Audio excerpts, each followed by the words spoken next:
છે આર્કિટેક્ચર। આપણને ખબર છે કે ભાઈ આપણે જે ટોપિકની વાત કરી રહ્યા છીએ 8051 એ બધું આની અંદર આવી ગયું। 8085 માં એ અલગ અલગ છે, પ્રોસેસરની ચિપ અલગ છે, મેમરીની ચિપ અલગ છે, ઇનપુટ આઉટપુટ ડિવાઇસીસના પોર્ટ અલગ છે અને તમે એક્સટર્નલ બસથી એ બધાને કનેક્ટ કરો। આમાં 8051 માં એ બધી વસ્તુ કેવી છે? અંદર જ છે। આપણે જે ટોપિક લેવાના છે એનું નામ શું છે? Architecture of 8051। આર્કિટેક્ચર એટલે અંદરની બનાવટ, આની અંદર કઈ કઈ વસ્તુ કઈ કઈ રીતે ગોઠવાયેલી હશે એ આજે આપણે જોવાના છીએ। ચલો તો 8051 માં પહેલા મને કોઈ કહેશે કે RAM ની સાઈઝ શું છે? RAM અને ROM ની સાઈઝ કેટલી છે? ઇન્ટરનલ ROM કે એક્સટર્નલ? જ્યારે આપણે કહીએ કે RAM તો બે ટાઈપની આવે, એક આવે ઇન્ટરનલ અને એક આવે એક્સટર્નલ। હું પૂછું છું કારણ કે આપણે શું ભણી રહ્યા છે? આર્કિટેક્ચર એટલે કે અંદરની ROM। તો એ ROM ની સાઈઝ કેટલી હશે? RAM ની સાઈઝ કેટલી હશે?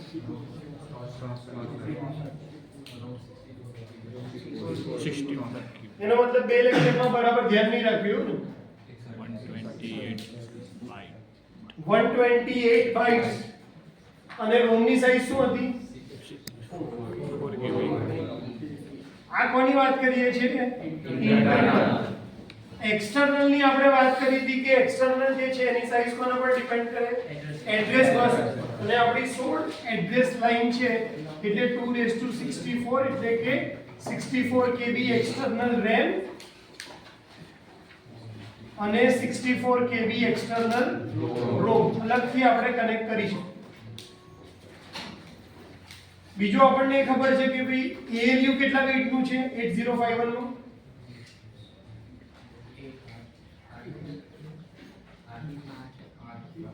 8 બીટનું ALU છે એટલે કે એક સાથે 8 બીટને પ્રોસેસ કરી છે। તમારું જે આર્કિટેક્ચર એટલે કે 8051 પિન ની અંદર જેટલી વસ્તુ છે એ શેની બનેલી હશે? તો કે ALU, RAM, ROM અને તમારા ચાર પોર્ટ। પોર્ટ કેટલા છે? ચાર। કયા કયા? 0 1 2 3 અને 3। આટલી વસ્તુઓ આપણે આર્કિટેક્ચરની અંદર જોવાની છે। આ વસ્તુ ખાસ તમારે યાદ રાખવાની છે કે ભાઈ RAM ની સાઈઝ કેટલી છે? 128 બાઇટ। એક બાઇટ બરાબર શું થાય? મને કોઈ કહેશે ખાલી? આપણે એક બાઇટ શેની સાથે એસોસિએટ કર્યો હતો? 8 બીટ। પણ કઈ જગ્યાએ યુઝ કરતા હતા? મેં કીધું હતું કે કોઈ પણ ટાઈપના કંટ્રોલર કે પ્રોસેસર હોય આ વસ્તુ બાઇટ માટે ફિક્સ જ છે। એક એડ્રેસ હંમેશા કેટલી જગ્યા રોકશે? 1 બાઇટ। એટલે હું એવું કહું કે એક એડ્રેસ લાઈન છે, એક જગ્યાએ મેં એડ્રેસ લખ્યું એક તો એ જગ્યા કેટલી રોકશે? 1 બાઇટ। 1 બાઇટ એટલે કેટલા બીટ? 8। આ ફિક્સ છે કે દરેક એડ્રેસ લોકેશન ઉપર એક બાઇટ જગ્યા રોકાશે અને કેટલાની છે? 8 બીટ। અને આપણે બધી વસ્તુ રિપ્રેઝન્ટ કઈ સિસ્ટમમાં કરીએ છીએ? હેક્સાડેસિમલ। એટલે આ 8 બીટને દેખાડવા માટે મારે ક્યાંથી હું કયા નંબર યુઝ કરીશ? તો કે 00 થી લઈને FF વચ્ચેના નંબર હું યુઝ કરી શકું હેક્સાડેસિમલ નંબર રિપ્રેઝન્ટ કરવા માટે।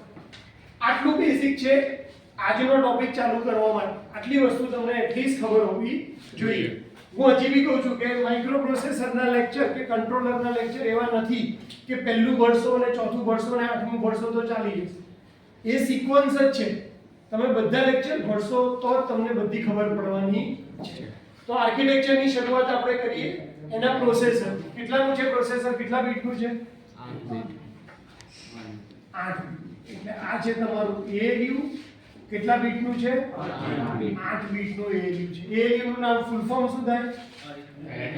Arithmetic and logic unit. એનું કામ શું હોય? એરિથમેટિક ઓપરેશન કરવાનું। એરિથમેટિક અને લોજિકલ ઓપરેશન એટલે કે and, or, XOR, A + B, A - B એ બધા ઓપરેશન કોણ કરશે? ALU કરશે। ALU ઓપરેશન કરશે ક્યારે? જ્યારે તમે એને ડેટા આપશો ત્યારે। તો ડેટા આપણે ડાયરેક્ટ આમ આપી દેવાના છે કે લે ALU લઈ, તો ડેટા ક્યાં મૂકવા પડશે? કોઈ જગ્યાએ સ્ટોર કરવા પડશે પહેલા। અને એના માટે આપણે બે રજિસ્ટર યુઝ કરશું। કયા કયા? કે રજિસ્ટર A ફોર એક્યુમ્યુલેટર અને રજિસ્ટર B। આના થ્રુ તમારો ડેટા ક્યાં જવાનો છે? ALU માં જવાનો છે। એટલે કે જો મારે ALU માં કંઈ પણ પ્રોસેસિંગ કરાવવું હોય તો પહેલા ડેટા મારે કોને આપવો પડશે? A અને B રજિસ્ટર. એની અંદર પણ ક્લાસિફિકેશન છે. ધારો કે A છે એનું નામ શું છે? એક્યુમ્યુલેટર. શું નામ છે? એક્યુમ્યુલેટર. તો એનું કામ શું છે? જેટલા બી રિઝલ્ટ આવશે એને એક્યુમ્યુલેટ કરવાનું. એટલે કે ધારો કે બોલું કે 2 + 3 5, 5 + 3 8, 8 + 3, તો આ છેલ્લે 11 નંબર ક્યાં આવશે? એક્યુમ્યુલેટરમાં સ્ટોર થશે. એક્યુમ્યુલેટર એટલે કે જોડવું. જ્યારે તમે કોઈ પણ ઓપરેશન કરો છો, જ્યારે કે હું કરું છું A + B, એ રજિસ્ટર હંમેશા પહેલો ઓપરેન્ડ હોલ્ડ કરશે. ઓપરેન્ડ એટલે શું? જેના પર ઓપરેશન થવાનું છે એ. ધારો કે હું લખું છું કે 3 + 4, તો એમાંથી કોણ શેમાં જશે? 4 જશે B માં અને 3 ક્યાં જશે? A માં. પહેલો ઓપરેન્ડ તમારો જશે એ હંમેશા ક્યાં જશે? A માં. હું ડાયરેક્ટ આવું પણ કરી શકું કે મારો ડેટા 21 નંબરનો મેમરીમાં હોય કોઈ લોકેશન ઉપર, તો એવું કરી શકું કે 3 + R0. R0 એક રજિસ્ટર છે જેની અંદર 4 નંબરની વેલ્યુ સ્ટોર કરેલી છે. તો 3 નંબર કોને મળશે? A માં. અને R0 ક્યાંથી આવશે? મેમરીમાંથી આવશે. ક્યાં જશે? B માં. અને B માંથી ક્યાં જશે? ALU માં. તો ALU હંમેશા કયો ડેટા સિલેક્ટ કરે છે? પહેલો. હું ધારો કે એમ કહું કે A - B, તો પહેલો ડેટા A વાળો. 3 - 4, તો 3 ક્યાં જશે? A માં. એ છે ને બે વસ્તુ કરે છે. પહેલું કે તમારો પહેલો ડેટા જે છે એ હોલ્ડ કરવાનું કામ, અને બીજું પ્રોસેસ થઈ ગયા પછી રિઝલ્ટ કોની પાસે આવે છે? એ ઇન્સ્ટ્રક્શન જ્યારે જાય છે ત્યારે પહેલા એ પાસે શું આવે છે? ડેટા. અંદર ગયું, ઓપરેશન થઈ ગયું, પછી રિઝલ્ટ બી કોની પાસે આવે છે? એ પાસે.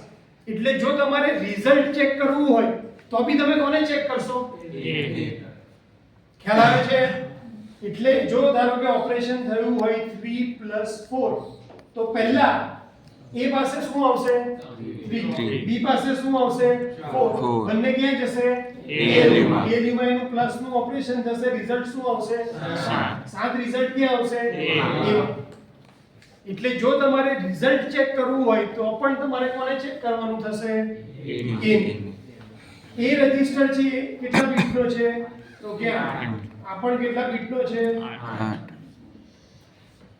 જે પણ ડેટા આવવાનો છે એ શેના થ્રુ આવશે? ડાયરેક્ટ હવામાંથી. તો ડેટા લાવવા માટે શું જોશે આપણને? કોઈ પણ વસ્તુ ટ્રાન્સફર કરવા માટે આપણે કીધું 3 ટાઈપની બસ. ડેટા એડ્રેસ બસ હતી આપણી પાસે, ડેટા બસ હતી, કંટ્રોલ અને કંટ્રોલ બસ હતી. તો ડેટા ક્યાંથી આવશે? ડેટા બસમાંથી આવશે. ડેટા બસ કેટલા બીટની હતી? કોની યાદ છે? ડેટા બસ કેટલા બીટની કીધી હતી? 8. આ પણ એક બેઝિક જ છે જે બંને લેક્ચરમાં મેં ડિસ્કસ કર્યું છે કે ડેટા હંમેશા આપણો 8 બીટનો છે અને જે એડ્રેસ છે એ તમારું 16 બીટનું છે. એટલે અહીંયા હું એક એડ્રેસ ડેટા લાઈન ડ્રો, આને કહીશ 8 bit address data bus line. એટલે ડેટા ક્યાંથી આવશે? આ બસ ઉપરથી આવશે અને ક્યાં જશે? A અને B માં. અને ALU શું કરશે? એનું ઓપરેશન પરફોર્મ કરશે. રિઝલ્ટ કોને આપશે? A. અહીંયા એક બીજો પણ રજિસ્ટર છે જેનું નામ છે PSW, પાવર સ્ટેટસ વોલ્ટ. શું કરે છે આ? તો કે જે રિઝલ્ટ છે એનું સ્ટેટસ, રિઝલ્ટ અલગ વસ્તુ છે અને રિઝલ્ટનું સ્ટેટસ અલગ વસ્તુ છે. રિઝલ્ટનું સ્ટેટસ એટલે શું? કે રિઝલ્ટ પોઝિટિવ છે કે નેગેટિવ છે. ધારો કે હું કરીશ કે 3 + 4, તો રિઝલ્ટ શું આવશે? 7, પોઝિટિવ. તો રિઝલ્ટ પોઝિટિવ આવ્યું કે નેગેટિવ? કેમ એવું જાણવાની જરૂર પડે? 3 + 4 શું આવે? તો આમાં ચેક કરવાની જરૂર છે કે આ પોઝિટિવ છે કે નેગેટિવ. પણ આપણે કયું ઓપરેશન કરવાના છે? બાઇનરી. કોમ્પ્યુટરમાં તો શું જવાનું છે? 0 0 3 એટલે શું લખાશે? 0 1 0 0. 4 એટલે શું લખાશે? 3 એટલે 2 અને 1 આ બંને 1 અને 1 અને 4 એટલે આ 1 0 0 એટલે કોમ્પ્યુટરમાં ઓપરેશન થઈને આવી રીતે બહાર આવશે 1 અને 0. તો આની અંદર જ્યારે આપણે નેક્સ્ટ ટાઈમ હું આખું PSW ઉપર આ 8 બીટ PSW ઉપર એક આખા કલાકનો લેક્ચર લઈશ કે ભાઈ રિઝલ્ટ પોઝિટિવ છે કે નેગેટિવ છે, પેરિટી જનરેટ થાય છે કે નહીં. ડેડીમાં તમે ભણતા હતા ને પેરિટી કોડ જનરેટર, કારણ કે આ બધું બાઇનરીમાં જ કામ થવાનું છે એલયુમાં. તો તમારા રિઝલ્ટનું સ્ટેટસ છે એ ક્યાં જવાનું છે? PSW ની અંદર. એટલે જો રિઝલ્ટ શું છે એ ચેક કરવું હોય તો શું ચેક કરશું? A. અને રિઝલ્ટનું સ્ટેટસ ચેક કરવું હોય તો શું ચેક કરશું?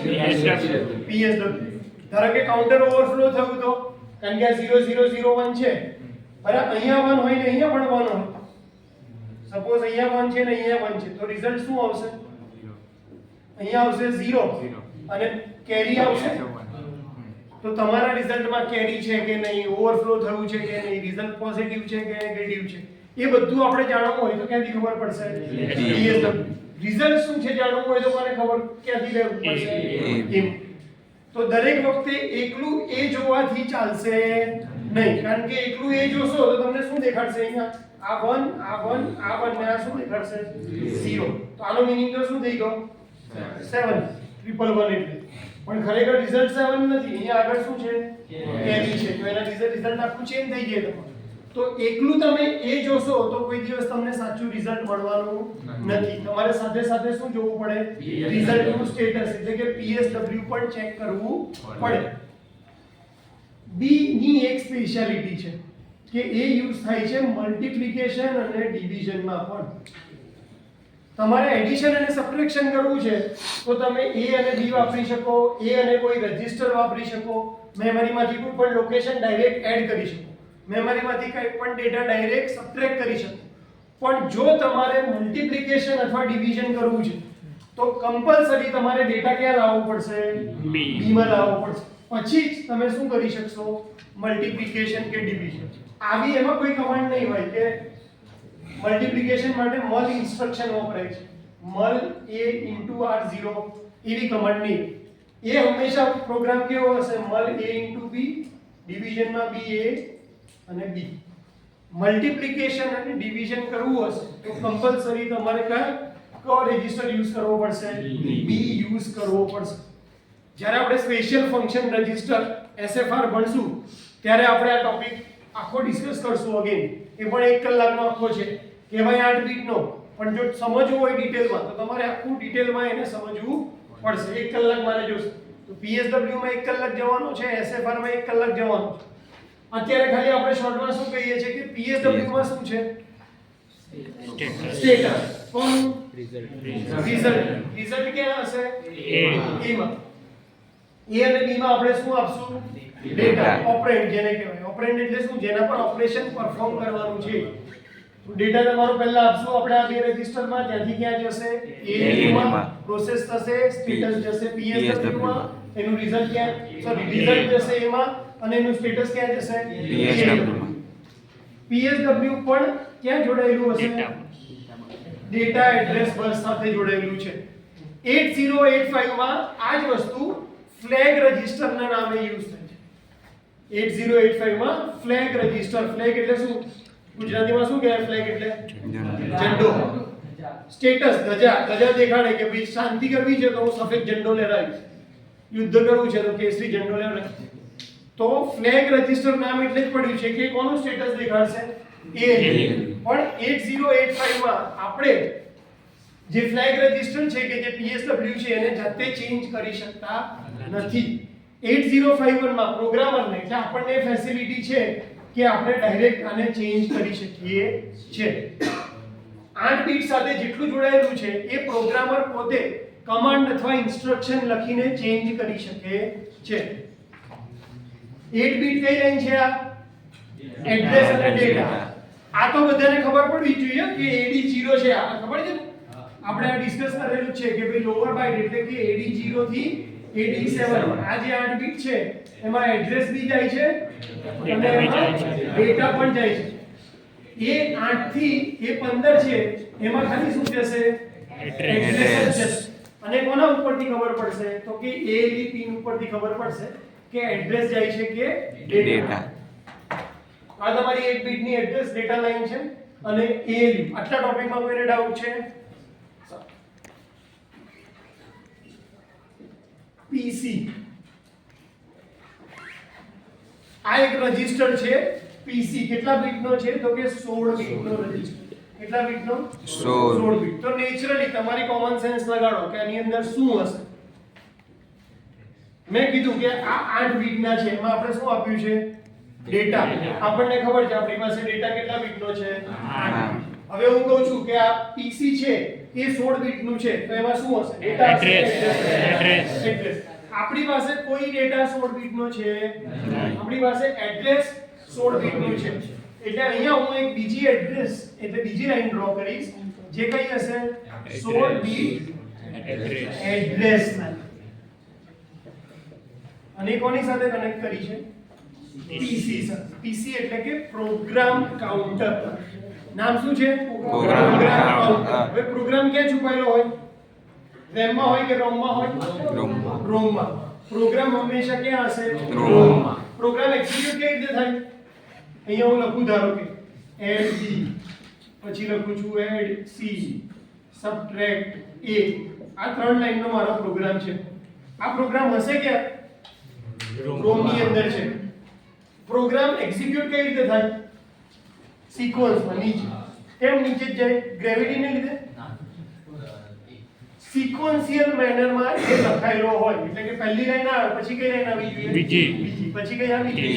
ત્રીજી. તમારો જે પ્રોગ્રામ છે એ કોઈ દિવસ રેન્ડમ ઓર્ડરમાં એક્ઝિક્યુટ થાય કે પહેલા આ થયું પછી આ થયું પછી ના? એ કોઈ દિવસ રેન્ડમ ઓર્ડરમાં એક્ઝિક્યુટ થશે. કઈ રીતે થશે? સિક્વન્શિયલ ઓર્ડરમાં. પણ એ પ્રોગ્રામ સ્ટાર્ટ ક્યાંથી થવો જોઈએ? આ ઇન્સ્ટ્રક્શનના ફોર્મમાં હશે અને કઈ જગ્યાએ છુપાયેલું હશે? ROM. બરાબર. આ તમારો ROM છે અને એમાં કોઈ એડ્રેસ ઉપર ધારો કે 0001 એની અંદર આનું ઇન્સ્ટ્રક્શન છે એના માટેનો કોડ છુપાયેલો હશે કે 01 તમે છેલ્લે ડીકોડ કરો તો 01 નો મીનિંગ શું થતો હોય? AND. એવી રીતે 0002 ઉપર છુપાયેલું હશે 0 ધારો કે H, તો 0H નો મીનિંગ થતો હોય AND C. એના પછી 0003 લોકેશન ઉપર થતું હોય ધારો કે 4A, તો 4A નો મીનિંગ શું થતો હશે? કે subtract A. તો બધી જે તમારી ઇન્સ્ટ્રક્શન છે એ તમારો શું કયા ફોર્મમાં હશે? ડેટાના ફોર્મમાં. પણ એને રિપ્રેઝન્ટ કરવા માટે અહીંયા શું હશે? એડ્રેસ. ધારો કે હું એક સિમ્પલ એક્ઝામ્પલ લઈ લઉં કે ઓવન છે. ઓવનમાં જમવાનું બનાવવાનો પ્રોગ્રામ એના ROM માં છુપાયેલો હશે. તમે જ્યારે કોઈ પણ બટન દબાવશો તો પહેલા તો શું લાવવું પડશે? એને પ્રોગ્રામ લાવવો પડશે અંદર, તો એને ખબર પડશે કે મારે નેક્સ્ટ શું કરવાનું છે. દરેક વસ્તુનો પ્રોગ્રામ લખાયો હશે પણ એનું સ્ટાર્ટિંગ એડ્રેસ હશે. આ સ્ટાર્ટિંગ એડ્રેસ એ ક્યાં હશે? PC માં હશે.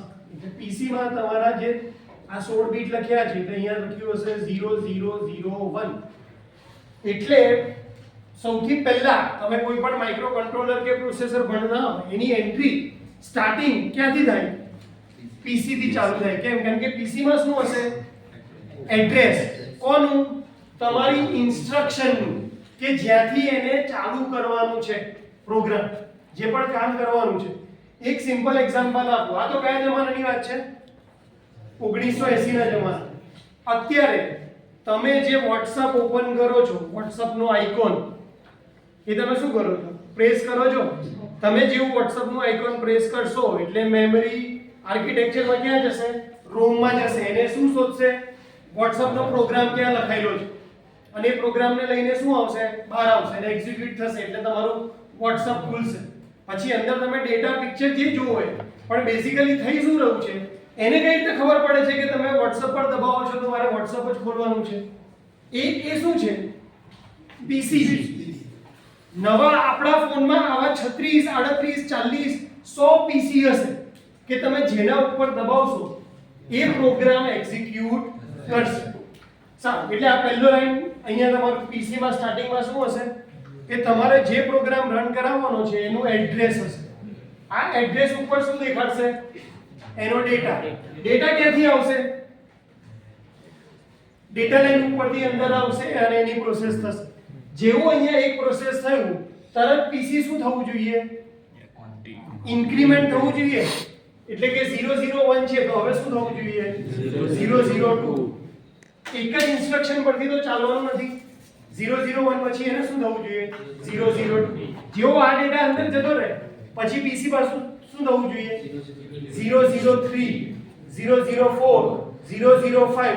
ધેટ મીન્સ કે કન્ટિન્યુઅસલી શું થવું જોઈએ? ઇન્ક્રીમેન્ટ થવું જોઈએ. તો તમારો પ્રોગ્રામ PSW 8 બીટ નું છે, બે રજિસ્ટર છે A અને B. 16 બીટ નું પ્રોગ્રામ કાઉન્ટર છે જે શું કરે છે તો કે ROM માંથી પ્રોગ્રામ લાવે અને દરેક ઇન્સ્ટ્રક્શન પછી જાતે શું થઈ જાય?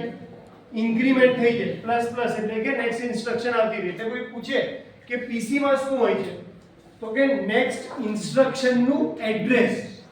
નેક્સ્ટ ઇન્સ્ટ્રક્શન નહીં. નેક્સ્ટ ઇન્સ્ટ્રક્શન તો કઈ છે આપણી? આ ડેટા જે આને રિપ્રેઝન્ટ કરે છે અને એ તો હંમેશા ક્યાંથી આવવાનો છે? 8 બીટ વાળી લાઈનમાં. અહીંયાથી શું આવવાનું છે? એડ્રેસ. 8051 પર્ટિક્યુલર એક જ એપ્લિકેશન માટે બનાવવામાં આવે છે. એટલા માટે એની અંદર PC ની વેલ્યુ કેટલી છે? એક જ, કે સીધો પ્રોગ્રામ લાવવાનો. આપણા મોબાઈલમાં આપણે અલગ અલગ 1000 ટાઈપની એપ્લિકેશન વાપરવાના છે. એટલા માટે આપણામાં યુઝર ડિફાઇન્ડ PC બનેલા. જેવું હું પ્રોગ્રામ ધારો કે WhatsApp નો એપ્લિકેશન ડાઉનલોડ કરું એટલે એક ખાલી PC હશે જેમાં શું આવી જશે? WhatsApp નું સ્ટાર્ટિંગ એડ્રેસ આવી જશે. બરાબર. તો PC માં શું હોય છે તો કે નેક્સ્ટ ઇન્સ્ટ્રક્શન નું એડ્રેસ. આ તમારા પ્રોગ્રામના ઇન્સ્ટ્રક્શન નું છે. એવી જ રીતે બીજું 16 બીટ નું છે જેને કહેવાય છે DTPR, data pointer. DTPR, data pointer. આ કોની વાત કરે છે? પ્રોગ્રામ. પ્રોગ્રામ ક્યાં હોય છે? ROM માં. આ કોની વાત કરે છે? ડેટા. ડેટા ક્યાં હોય છે? RAM માં. પ્રોગ્રામ હંમેશા આપણે કેવું કરીએ છીએ? સિક્વન્શિયલ. પણ ડેટા ધારો કે હું મૂવી જોતો હોય તો મારે પાછળથી આગળ જવું હોય તો જવાય, આગળથી પાછળ જવું હોય તો જવાય, વચ્ચે વચ્ચે સિલેક્ટ કરવું હોય તો બી હું કરી શકું. ધેટ મીન્સ કે ડેટા કેવો છે? રેન્ડમલી તમે ઓપરેટ કરી શકો. તો ડેટા PR એટલે કે ડેટા પોઇન્ટર એ શું કેરી કરે છે તો કે એડ્રેસ. કોનું? ડેટા. કોનું? ડેટા. ડેટા ક્યાં છે? RAM ની અંદર. RAM ની અંદર જે ડેટા છે એનું એડ્રેસ ક્યાં દેખાડશે? એ અહીં. આ જે 16 બીટ નું એડ્રેસ છે જે DTPR છે એ 8 બીટ સાથે પણ કનેક્ટેડ છે. કેમ? 16 બીટ નું એડ્રેસ ધારો કે 1 2 3 4 છે. હવે મારે પિક્ચર્સ ને રિવર્સ ઓર્ડરમાં જોવું છે તો મારે નેક્સ્ટ ઇન્સ્ટ્રક્શન કઈ જોશે? 1 2 3 3. આપણને ખબર છે કે ભાઈ આપણું પ્રોસેસર કેટલા બીટનું છે? 8 બીટનું છે. જો 16 બીટ મારે ઓપરેટ કરવું હોય તો મારે કેટલી સાયકલ જોશે? 2. હવે જ્યારે મને ખબર છે કે મારા આગળના બે ડિજિટ તો સેમ જ રહેવાના છે તો મારે ખાલી ચેન્જ કોને કરવાનું છે? પાછળના બે ડિજિટ. તો એના માટે આપણે એનું કનેક્શન કોની સાથે કરી રાખ્યું છે? 8 બીટ સાથે. એટલે આના DTPR ના 16 બીટના બી બે ભાગ પડે છે, હાયર બાઇટ અને લોઅર બાઇટ. એટલે કે જો મારે પિક્ચર્સ રિવર્સ ઓર્ડરમાં જોવા દેવું હોય અથવા ફોરવર્ડ ઓર્ડરમાં જોવું છે તો હું ખાલી કોને ચેન્જ કરીશ? લોઅર બાઇટને ચેન્જ કરીશ. તો એનાથી શું થશે? તમારું ડેટા એક્ઝિક્યુશન ફાસ્ટ થશે, પ્રોસેસરની સ્પીડ કેવી થઈ જશે? વધી જશે. એટલે 16 બીટ PC છે એ 8 બીટ સાથે કનેક્ટેડ નથી. કેમ? કારણ કે એમાં તમારે ઇન્ક્રીમેન્ટ ડિક્રીમેન્ટ કરવાનું નથી. એમાં તો કન્ટિન્યુઅસલી શું કરવાનું છે? ઇન્ક્રીમેન્ટ કરવાનું છે. અને કેટલું કરવાનું છે? એક. સિક્વન્શિયલી જ જવાનું છે. પણ ડેટા પોઇન્ટરમાં ડેટા તમે રેન્ડમલી એક્સેસ કરી શકો, ઓડ ઇવન પ્રમાણે કરી શકો. એટલા માટે ચેન્જ કરવા માટે એનું કનેક્શન કોની જોડે છે? બંને સાથે. 8 બીટ સાથે બી છે અને 16 બીટ સાથે બી છે. અલગ અલગ ડેટા એક્સેસ કરવો છે આખો અલગ જ તો શેનો યુઝ કરશો? 16 બીટ. ડેટા ઓડ ઇવન અથવા તો સિક્વન્સમાં એક્સેસ કરવો છે તો એ વખતે આપણે કોને યુઝ કરી લેશું? 8 બીટ થી એને શું કરશું? ચેન્જ કરાવશું. કોને? એડ્રેસ. ધારો કે 1 2 છે તો 1 2 3 4. બાકી આમાં રહેશે તો શું? એડ્રેસ જ. આમાં શું રહેશે? એડ્રેસ. ડેટા ક્યાં છે? અહીંયા. કારણ કે ડેટા કેટલા બીટનો હોય છે? 8. એડ્રેસ કેટલાનું છે? 16. પહેલો પોર્શન પતી. હવે આપણે આવશે બીજો પોર્શન જે કયો છે? રેમ. કેટલા બીટની છે રેમ? આપણી રેમ કેટલા બીટની છે? 128. એનો મતલબ 128 બાઈટ એટલે કેટલા લોકેશન થયા કહેવાય? એક બાઈટ એક લોકેશન. તો 128 બાઈટ એટલે કેટલા લોકેશન? 128. એટલે અહીંયા શું હશે? એડ્રેસ. અહીંયા શું હશે? ડેટા. દરેક ડેટા કેટલા બાઈટનો? 1. એવા કેટલા ખાના છે? 128. જો મારી પાસે એક જ બાઈટનો ડેટા હોય તો એને દેખાડવા માટે મારે કેટલા બીટ જોઈએ? એક જ એડ્રેસ જોશે. એ એડ્રેસનું નામ હું શું આપી દઈશ? ધારો કે 0. તો અહીંયા મારો ડેટા કેટલો હશે? 1 બાઈટનો રહે. મારી પાસે બીજા 2 બાઈટનો ડેટા છે તો પણ એક જ લાઈનથી થઈ જશે. 0 અને 1. મારી પાસે 16 બાઈટ છે ટોટલ. એટલે આ લાઈન કેટલી છે? આવા ખાના કેટલા છે? 16 ખાના છે.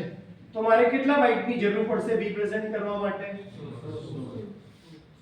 નંબર. એટલે અહીંયા નંબર ક્યાંથી ક્યાં ચાલુ થશે? કેટલી લાઈન જોશે? એટલે 0 ટૂંકમાં કહું તો 2⁴ એટલે કેટલા થાય? 16. તો કેટલા જરૂર પડશે? 4 0 ની જરૂર પડશે. એટલે અહીંયા શું લખીશું? 0 0 0 0 0 0 1 0 0 1 0. છેલ્લે ક્યાં સુધી જશે? 1 1 1. કેટલા બીટની ચાલે છે વાત? આને હજી હેક્સાડેસિમલ માં રિપ્રેઝન્ટ નથી કર્યું મેં. આ સેવા રિપ્રેઝન્ટેશન કર્યું છે? બાઈનરી. હેક્સામાં કર્યું? હેક્સામાં કર્યું હોય તો કઈ રીતે લખાત? 0 0 થી ખાલી 0 થી લઈને. કેમ? કારણ કે દરેક હેક્સાડેસિમલ નંબર કેટલા બાઈનરી બીટ રિપ્રેઝન્ટ કરે છે? 4. એટલે આ 0 શું રિપ્રેઝન્ટ કરશે? 0 0 0 0. મને ખબર છે કે ભાઈ મારી પાસે કેટલા ખાના છે? 128. એટલે મારે કેટલા એડ્રેસ જોશે? 128. એટલે આપણે કહીએ તો 2 કેટલા કરીએ? 2⁶ તો કેટલા થાય? 64. 2⁷ એટલે કેટલા થાય? એટલે કે 7 બીટ જોશે એડ્રેસ લખવા માટે. કેટલા? 7. પણ તમારી જે સિસ્ટમ છે એ બાઈનરી સિસ્ટમ એટલે કે 2⁴ લઈ શકો, 2⁵ લઈ શકો, 2⁵ લઈ શકો, 2⁴ લઈ શકો. એટલે 2 લઈ શકીએ નંબર, 4 લઈ શકીએ, પછી ડાયરેક્ટ કયો લઈ શકીએ છે? 8. 8 આ શું છે? બાઈનરી. એટલે ક્યાંથી ચાલુ થશે? 0 0 0 0 0 0 0 0. ખબર પડે છે? બાઈનરી રિપ્રેઝન્ટેશન કોનું? એડ્રેસનું. હેક્સાડેસિમલ નથી કર્યું. હજી હું શું રિપ્રેઝન્ટ કરું છું? બાઈનરી. તો આ ક્યાં સુધી જશે? મારે કેટલા બીટ જોશે એડ્રેસ રિપ્રેઝન્ટ કરવા માટે? 128 માં કેટલા જોશે? 7 જોશે. એટલે ચાલુ ક્યાંથી કરશું? 0 0 0 થી. હવે કેટલા સુધી 1 જોશે મારે? 1 2 3 4 5 6 આટલા સુધીના એડ્રેસમાં મારા 128 થી 28 ખાના પતી જશે. અહીંયા આગળનો નંબર શું આવી જશે? 0. આ 4 0 ને હું કયા હેક્સાડેસિમલ નંબરથી રિપ્રેઝન્ટ કરી શકું? 0. આ 4 ને શેનાથી રિપ્રેઝન્ટ કરી શકું? 0. આને શેનાથી રિપ્રેઝન્ટ કરી શકું? 7. આને શેનાથી રિપ્રેઝન્ટ કરી શકું? F. એટલે તમારા જે રેમ સિસ્ટમ છે એના એડ્રેસ ચાલુ કયા નંબરથી થશે? 0 0. અને છેલ્લે પતશે ક્યાં? 7F. ખ્યાલ આવે છે? કોઈ એવું પૂછે કે ભાઈ રેમના એડ્રેસ ક્યાંથી ચાલુ થાય છે તો આપણે ક્યાંથી કહેશું? 0 0. પણ આપણને ખબર હોવી જોઈએ કે આ નંબર કયો છે? હેક્સાડેસિમલ. એટલે એનું સાચું રિપ્રેઝન્ટેશન શું છે? 0 0 0 0 0 0. અને ક્યાં સુધી જશે? 7F. 0 1 1 4 times 0. આ કેટલા બીટનો નંબર થવો કહેવાય? 4 અને 4 8. અહીંયા જે તમારો ડેટા હશે એ પણ કેટલા બીટનો છે? 8 બીટનો છે. આ 8 બીટનું એડ્રેસ પણ 8 બીટનું, એટલા માટે એનું કનેક્શન કોની સાથે કરેલું છે? 8 બીટ એડ્રેસ ડેટા લાઇન. 8051 માં RAM એકલી એવી મેમરી છે કે જે કોના દ્વારા એક્સેસ થાય છે? 8 બીટ એડ્રેસ લાઇન નો. એમાં તમને એડ્રેસ દેખાડવા માટે પણ 16 બીટની જરૂર છે નહીં. કેમ? કારણ કે તમારી પાસે લોકેશન જ ખાલી કેટલા છે? 128. કેમ હું કહું છું કે લોકેશન 128 છે? કારણ કે એની મેમરી કેટલા બાઇટની છે? 128 બાઇટ.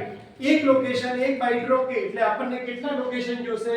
128 લોકેશન કેટલા બીટ થી રિપ્રેઝન્ટ થશે? તો કે 2:7. પણ આપણે 7 લઈ શકશું નહીં, આપણે કેટલા લેવા પડે? 8. એટલા માટે મેં પહેલા બધા ક્યાં લઈ લીધા? બધા 0. મેક્સિમમ ક્યાં સુધી જશે? તો કે 7 1 સુધી. અને એને 7 કયા ફોર્મમાં રિપ્રેઝન્ટ કરી દીધા? હેક્સાડેસિમલમાં. તો આ પણ 8 બીટ છે, અહીંયા પણ 8 બીટ હશે. એટલા માટે RAM કોની સાથે કનેક્ટેડ છે? 8 બીટ એડ્રેસ ડેટા લાઇન સાથે. જો તમને આ ખબર પડી હોય તો હવે તમે મને ROM માટે લખાવી શકો. ROM માં પણ શું હશે? અહીંયા એડ્રેસ હશે, અહીંયા શું હશે? ડેટા. ROM કેટલાની છે? 4 KB. 4 KB એટલે આપણે એવું લખી શકીએ કે ભાઈ 4 into 1 KB. 4 એટલે કેટલા થાય? 2:2. 1 KB એટલે 2:10. એટલે કેટલા બાઇટની જરૂર પડશે? 2 + 10 એટલે કે 12 બીટની જરૂર પડે. પણ 12 બીટથી આપણું કામ થશે નહીં. આપણે તો 8 અથવા કેટલા જોઈએ? 16. 8 ચાલે નહીં એટલે કેટલા જોશે? 16. એટલે હું એનું સ્ટાર્ટિંગ એડ્રેસ શું લખીશ? 0000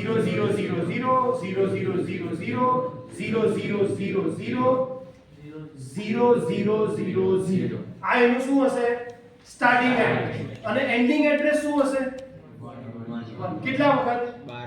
12 વખત. એટલે કે 1111 1111 1111. આ બધા શું થઈ જશે? 0. આ 0 ને કઈ રીતે રિપ્રેઝન્ટ કરીશ? તો કે એક 0 થી, આને બીજા 0 થી, અને ત્રીજા 0 થી, અને આને ચોથા. પછી આ શું આવશે? 0001. ક્યાં સુધી આવશે? તો કે 0. આના માટે આપણે શું લખશું? F. આના માટે શું લખશું? F. આના માટે શું લખશું? તો ક્યાં સુધી જશે આ એડ્રેસ? 0 થી FFF સુધી જશે. આ બુકમાં લખ્યું હોય પણ આપણને ખબર પડવી જોઈએ કે આ આપણો આયો ક્યાંથી, કઈ રીતે લાયા. તો RAM નું એડ્રેસ ક્યાંથી ચાલુ થશે? 00. પછી ક્યાં? 7. ROM નું એડ્રેસ ક્યાંથી ચાલુ થશે? 000 થી, અને પછી ક્યાં? 0FFF. હવે આનું કનેક્શન અલગ છે. આમાં એડ્રેસ બીટ કેટલાનું છે? 16. એટલે એનું કનેક્શન કોની સાથે આવશે? 16 બીટની એડ્રેસ બસ. પણ ડેટા કેટલા બાઇટનો છે? 8. તો ડેટાનું કનેક્શન કોની સાથે આવશે? Data bus. ખ્યાલ આવશે? RAM છે એમાં એડ્રેસ અને ડેટા બંને કનેક્ટેડ ક્યાં કર્યા છે આપણે? Address line. એટલે એડ્રેસ પણ આમાંથી આવશે, ડેટા પણ આમાંથી. પણ ROM ની અંદર શું થશે? તો કે એડ્રેસ માટે એડ્રેસ બસનો યુઝ કરશે અને ડેટા માટે ડેટા બસનો યુઝ કરશે. ખ્યાલ આવ્યો કઈ રીતે નંબર પડ્યા? એ બીજી બે RAM કઈ આવે છે? એક્સટર્નલ RAM અને એક્સટર્નલ ROM. કેટલી સાઈઝ છે? 64. 64 એટલે કેટલા થાય? 2:6 multiplied by 2:10. કારણ કે 64 into 1 KB. તો 2:6 2:10 એટલે 2:16 એટલે કેટલા બાઇટ જોશે? 16 બાઇટ પૂરેપૂરા. બીટ, બાઇટ નહીં, સોરી, 16 બીટ પૂરેપૂરા. એટલે 0000 થી ચાલુ થઈ અને બધા શું થઈ જશે? 1111. એટલે કે FFFF. એટલે જો એની મેમરી તમારે ડ્રો કરવાની થાય કે એક્સટર્નલ મેમરી ડ્રો કરો તો એમાં આપણે આ અહીંયા જ દેખાડીએ. ધારો કે આમ ખાનું પાડીએ તો ચાલુ ક્યાંથી થશે? 0000 થી, ને પછી ક્યાં? FFFF. અને એમાં કનેક્ટેડ ક્યાં હશે? તો કે આ એડ્રેસ થશે અને આ ક્યાં થશે? ડેટા સાથે. તો તમને ચારે ચાર મેમરી એટલે કે internal ROM, internal RAM, external RAM, external ROM, આ ચારે ચારના સ્ટાર્ટિંગ એડ્રેસ અને એન્ડિંગ એડ્રેસ કઈ રીતે આવે છે એ ખબર હોવી જોઈએ અને તમારે મેન્શન કરવાના હોય જો આર્કિટેક્ચર પૂછાય તો. આ બંનેમાં કોઈ ડાઉટ છે? Last 5 minutes. પોર્ટ 4 પોર્ટ હોય. કયા કયા?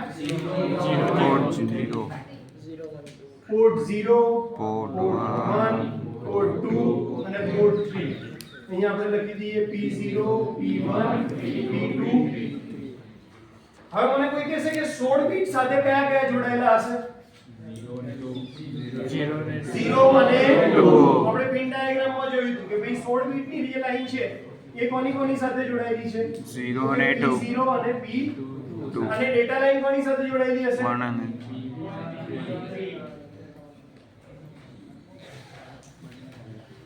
એ તો બધા સાથે જોડાયેલી છે, એને કોઈ ફરક પડતો નથી. મેઈન કેવું હતું? એડ્રેસ વાળું.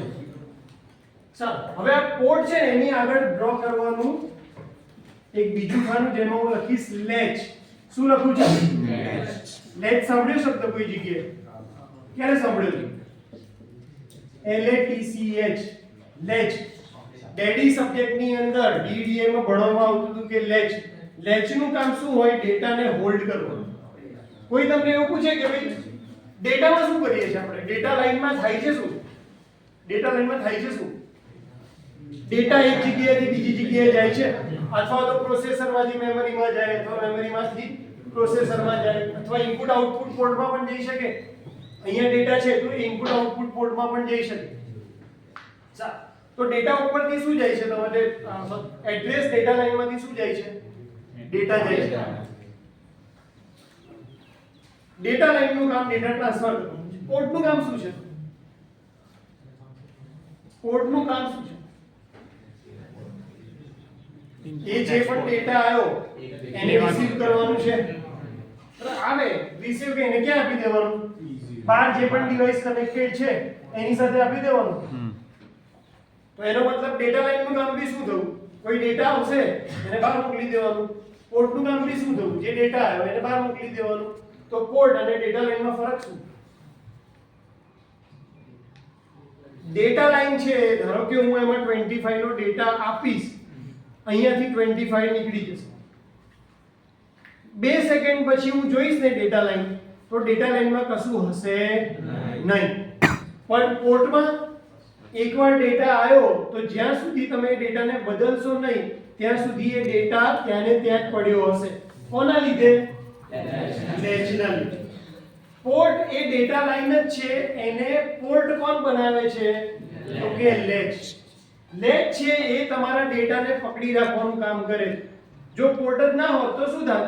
કેલ્ક્યુલેટર ની અંદર આપણે ટાઈપ કરીએ 25 + 4 29 આઈને જતું રહેશે. કારણ કે આની સ્પીડ કેટલી કીધી આપણે? 3 કરોડ ઇન્સ્ટ્રક્શન પર સેકન્ડ. તમે હજી 25 + 4 = લખાયું એટલામાં તો પેલું ફ્લેશ થયું 29 અને જતું બી રહ્યું. પણ જતું રહે છે ના, એ દેખાડ્યા કરે છે જ્યાં સુધી તમે નવું બટન દબાવતા નથી ત્યાં સુધી. તો એ કોના લીધે દેખાડે છે? કોણ છે? લેચ છે. પોર્ટની આગળ કેટલી લેચ આવશે? દરેક પોર્ટની આગળ એક. તો એ લેચ છે કે જે પોર્ટને પોર્ટ બનાવે છે, એ ડેટાને શું કરી રાખે છે? હોલ્ડ કરી રાખે છે. જ્યાં સુધી નવો ડેટા આવશે નહીં ત્યાં સુધી. બાકી બસ તો ટ્રાન્સફર કરીને ફ્રી થઈ જાય. બસ શું કરશે? તરત અહીંયાથી ડેટા આપવાનો હશે, અહીંયા પહોંચાડી દેશે, પછી એ ફ્રી. પછી એને ડેટાનું કંઈ કામ નથી. એ પકડી કોણ રાખશે પોર્ટ સુધી? તો કે લેચ પકડી રાખે છે જ્યાં સુધી નવો ડેટા એના ઉપર આવશે નહીં ત્યાં સુધી. તો એવા આપણી પાસે કેટલા પોર્ટ છે? P0 અને P2 બંને થઈને શું બનાવે છે? Address line. પણ કોના માટે? એક્સટર્નલ કનેક્શન હોય તો, અધરવાઇઝ એ સિમ્પલ પોર્ટ તરીકે જ યુઝ થવાના છે. અને એટલા માટે 16 બીટ નું કનેક્શન આપણે કોની સાથે કર્યું છે? ખાલી P0 અને P2. અને ડેટાનું કનેક્શન બધા જ પોર્ટ સાથે કર્યું છે કે 8 બીટ નો ડેટા તમે કોઈ પણ પોર્ટ ની અંદર યુઝ કરી શકવાના છો. એ સિવાય એક છેલ્લો બ્લોક રહ્યો, એ છે ટાઈમિંગ એન્ડ કંટ્રોલ બ્લોક. કઈ વસ્તુ ક્યારે ક્યાં લઈ જવી, ડેટા અહીંયાથી લઈ જવું, એડ્રેસ અહીંયાથી લઈ જવું, એડ્રેસ રિલીઝ કરવું, ALU નું રિઝલ્ટ PSW માં એટલે સ્ટેટસ PSW માં લઈ જવું, એમાં લઈ જવું, એ બધું કોણ ડિસાઈડ કરે છે? તો કે ટાઈમિંગ એન્ડ કંટ્રોલ સિગ્નલ. આ સિગ્નલ કન્ટિન્યુઅસલી રિલીઝ કરે છે. ધારો કે હું આ ચોક એટલે પેન છે હાથમાંથી હાથમાં લઈ ગયો, ભલે લઈ ગયું પેન, પણ સિગ્નલ કોણ આપશે? મારું મગજ. પણ ટાઈમિંગ એન્ડ કંટ્રોલ યુનિટ છે એ મગજ છે, એ બધાને કહે છે કે તું આવું કર, આ સિગ્નલ રિલીઝ કર, અહીંયાથી ડેટા ફેચ કર, અહીંયાથી ડેટા કલેક્ટ કર, અહીંયા ડિસ્પ્લે કર. કયા કયા સિગ્નલ છે? તો કે પહેલા તમારું VCC, ground, XTA L1, XTA L2, ALE, reset, preset enable અને EA બાર. આ 8 ટાઈમિંગ એન્ડ કંટ્રોલ સિગ્નલ છે કે જે આખા ડાયાગ્રામ એટલે કે આખા આર્કિટેક્ચરને કંટ્રોલ કરશે. કયા વખતે કયો પાર્ટ એક્ટિવેટ થશે, ડીએક્ટિવેટ થશે, બધું કયું બ્લોક ડિસાઈડ કરે છે? Timing and control signal. આટલા ડાયાગ્રામ એટલે આ ડાયાગ્રામ તમે ડ્રો કરો ત્યારે તમે એનું આર્કિટેક્ચર ડ્રો કર્યું છે એવું કહેવાય. બરાબર? 2 મિનિટનું રિવિઝન ફટાફટ. ચલો આ બ્લોક તો છે શું કામ કરશે? એરિથમેટિક અને લોજિક ઓપરેશન કરશે. એનો ડેટા ક્યાંથી આવશે? A અને B માંથી. એનું નામ શું છે? એક્યુમ્યુલેટર. એટલે શું કરશે? પહેલો ઓપરેન્ડ હોલ્ડ કરશે અને ઓપરેશન નું રિઝલ્ટ પણ ક્યાં આવશે? A માં. B શેના માટે યુઝ થશે? મલ્ટીપ્લિકેશન અને ડિવિઝન, અને બાકી રૂટીન ફંક્શન માં તમે યુઝ કરવાના જ છો. પણ મલ્ટીપ્લિકેશન અને ડિવિઝન કરવું હોય તો એ B વગર પોસિબલ છે નહીં. PSW માં શું આવશે?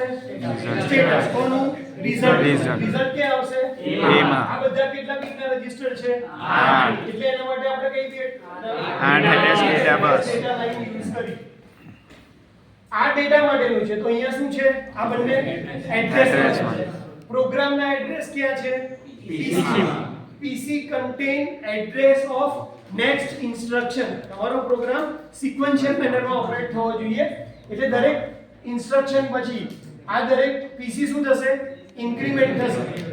એવી જ રીતે આ પ્રોગ્રામ દેખાડે છે તો આ શું દેખાડે છે? Data. Data pointer DTPR. Data pointer 16 બીટનું છે પણ ડેટા રેન્ડમલી એક્સેસ કરી શકાય છે. એટલા માટે તમારે એક કે બે ચેન્જ કરવાના હોય તો એના માટે તમે ખાલી લોઅર બાઇટ યુઝ કરશો. એટલે આપણે એને 8 બીટ સાથે કનેક્ટ કર્યું છે. તમારે તદ્દન નવો ડેટા લેવો છે તો પછી આપણે ડાયરેક્ટ શું કરશું? આખું એડ્રેસ ચેન્જ કરશું. એના માટે 16 બીટ સાથે કનેક્ટેડ છે. આ બધી ગયું. પછી આવ્યું RAM અને ROM. RAM છે આપણી 128 બાઇટની. જેટલા બાઇટ એટલા લોકેશન. એટલા માટે દરેક લોકેશનને એડ્રેસ આપવું પડે. એડ્રેસ કઈ રીતે ડિસાઈડ થશે? તો કે 128 એટલે કે 2⁷7. 2⁷7 એટલે 7 બીટ થી આપણે એને રિપ્રેઝન્ટ કરી શકીએ. પણ માઇક્રોપ્રોસેસર 2 ના પાવરમાં ચાલે છે એટલે 2 ના પાવરમાં 8 બીટ થી રિપ્રેઝન્ટ થાય. એટલા માટે પહેલો નંબર આવ્યો 4, 4 ને 4 8 વખત 0, અને છેલ્લો નંબર આવ્યો પહેલો 0, પહેલા 4 0 અને બાકીના બધા 1. એટલે 00 થી લઈને 7F સુધી આવે. આ તો ડેટા છે એટલે આમાં 8 બીટ જ આવશે. એડ્રેસ પણ 8 બીટ, ડેટા પણ 8 બીટ, અને એટલા માટે RAM એકલી એવી મેમરી છે કે જે 8 બીટની એડ્રેસ ડેટા લાઇન ઉપર ઓપરેટ થાય છે. ROM compulsory 16 bit address line ઉપર ઓપરેટ થવાનું છે કારણ કે એની મેમરી કેટલી છે? 4 KB ની છે. 4 KB એટલે 2⁻12. 2⁻12 ની જરૂર પડે એટલે આપણે 4 વખત 0 થી સ્ટાર્ટ કરી અને અહીંયા 0FFF સુધી એડ્રેસ દઈએ છીએ. એક્સટર્નલ RAM અને એક્સટર્નલ ROM 64 KB ની છે એટલે 000 થી ચાલુ કરીને FFF સુધી એને એડ્રેસ થશે. બંનેના એડ્રેસ આઇડેન્ટિકલ છે એટલા માટે એને અલગથી ઓળખાણ કરવા માટે આપણે રીડ રાઇટ સિગ્નલ રાખ્યા છે. કોના માટે? RAM માટે. અને PAC, EN અને EA બાર કોના માટે રાખ્યા છે? ROM માટે રાખ્યા. આ બધી કહું એના પછી આવશે આપણા 4 પોર્ટ. પોર્ટને પોર્ટ કોણ બનાવે છે? લેચ. લેચનું કામ છે ડેટાને હોલ્ડ કરી રાખવાનું. 4 પોર્ટ છે P0 અને P2 એડ્રેસ બનાવે છે ભેગા થઈને. એટલા માટે 16 બસની લાઈન P0 અને P2 સાથે 8 બીટની જે લાઈન છે એ 4 પોર્ટ સાથે આવશે. એ સિવાય આ બધા ઓપરેશન કરવા માટે તમને ટાઈમિંગ કંટ્રોલ જરૂર પડે. એ કયા કયા સિગ્નલ છે? તો કે 8 સપ્લાય અને ગ્રાઉન્ડ જોઈએ. તમને XTL એટલે ક્રિસ્ટલ ઓક્સિલેટર જોઈએ ફ્રીક્વન્સી માટે. ALE એડ્રેસ છે કે ડેટા છે? આ લાઈન ઉપર એડ્રેસ આવી રહ્યું છે કે ડેટા છે? તો એના માટે એડ્રેસ લેચ એનેબલ. માઇક્રોપ્રોસેસરને રીસેટ કરવા માટે રીસેટ. પ્રીસેટ એનેબલ રોમ સિલેક્ટ કરવા માટે અને એટલે રોમમાં ડેટા વાંચવા માટે અને EA12 રોમને સિલેક્ટ કરવા માટે એક્સટર્નલ રોમ માટેના સીટ. આટલા ડાયાગ્રામ અને દરેક માટે એક એક વાક્ય તમે લખો તો તમારું આર્કિટેક્ચર ઓફ 8051 પૂરું થયું કહેવાય. જનરલી 4 માર્ક માટે પૂછાય તો ખાલી ડાયાગ્રામ ડ્રો કરવાનો આવશે, 7 માર્ક માટે પૂછાશે તો ડાયાગ્રામ પણ ડ્રો કરવાનો છે અને એક્સપ્લેનેશન પણ લખવાનું છે. DTPR નું ફૂલ ફોર્મ કોણ કહેશે? Data pointer. આ 00 થી લઈને 7F સુધી કેમ આવ્યું? 00 થી કોણ કહેશે? 00 થી લઈને 7F કઈ રીતે આવ્યું સમજાવવાનું છે. કોણ કહેશે? બોલ ટ્રાય કરો. કારણ કે એમાં આપણે 2/7 ની બીટ હોય છે પણ આપણે 7 ની બીટ થી ગણી નહીં શકીએ એટલે 8 બીટ લઈએ. એના માટે 000 કરવું હોય તો પહેલા તો 2 0 આવે એડ્રેસ માં અને પછી લોજિક હંમેશા કયું છે? બાઇનરી. આપણે એને યાદ રાખવા માટે ધારો કે હું આની જગ્યાએ એવું લખત કે 4 વખત 0 0 0 0 0 પછી 1 1 1 1 1 1 1 1 1 1 1 1 તો એવું યાદ રાખવું સારું કે 7F યાદ રાખવું સારું? 7F. તો માઇક્રો પ્રોસેસર ની અંદર ક્યાંય હેક્સાડેસિમલ સિસ્ટમ છે નહીં. એને તો બધું બાઇનરી જ ખબર પડવાનું છે પણ આપણને સમજવા માટે ઈઝી થાય, જોવા માટે કે જોવાની મજા આવે કે હા પરિચિત લેટર્સ છે આપણા, એટલા માટે આપણે સમજવા માટેની સિસ્ટમ શેમાં લખીએ છીએ? હેક્સાડેસિમલ. બાકી કોમ્પ્યુટરને તો ખાલી શેની લેંગ્વેજ ખબર પડે છે? 0 અને 1. ખ્યાલ આવે છે? તો નંબર, કારણ કે આના પછી આપણે મેમરી નેક્સ્ટ લેક્ચર થી આવશે PSW પછી મેમરી ઓર્ગેનાઇઝેશન. તો એમાં આ 0 થી 128 બાઇટ કોને કોને એલોકેટ થયેલા છે એ આખું એક્સપ્લેનેશન આવશે 1 કલાકમાં. એ વખતે તમને આ ખબર હોવી જોઈએ કે એનું સ્ટાર્ટિંગ એડ્રેસ કયું છે? 00 અને એન્ડિંગ એડ્રેસ કયું છે? 7F. કારણ કે આની અંદર બી આપણે પછી 4 5 આવા ભાગ પાડવાના છે કે 0 થી F સુધી આના માટે યુઝ કરીએ છે, F થી F2 કે F3 સુધી આના માટે યુઝ કરીએ છે. એવી રીતે બાઇફર્કેશન છે એ મેમરીનું પણ. આનું એટલું બાઇફર્કેશન 1 કલાકનું આનું બાઇફર્કેશન આવશે કે કઈ રીતે એ મેમરી ઓર્ગેનાઇઝ થઈ છે. આપણે શું કર્યું છે? પહેલા મોટું પિક્ચર દેખાડ્યું, ઇન્ટ્રોડક્શન લીધું, પિન ડાયાગ્રામ લીધું. પિન ડાયાગ્રામ માંથી હવે આપણે શું કર્યું? એની અંદર કે બે ની અંદર કયા કયા પાર્ટ છે અને કઈ રીતે કામ થાય. હવે આપણે આ એક ઇન્ડિવિડ્યુઅલ બ્લોક આખો ઓપન કરશું, PSW ઓપન કરશું, પછી આ ઓપન કરશું, આ ઓપન કરશું કે ભાઈ અંદર કઈ રીતે ઓર્ગેનાઇઝેશન છે. ખ્યાલ આવી ગયો? રિવિઝન કરી લેજો ઘરે જઈને, નહીતર આમાંથી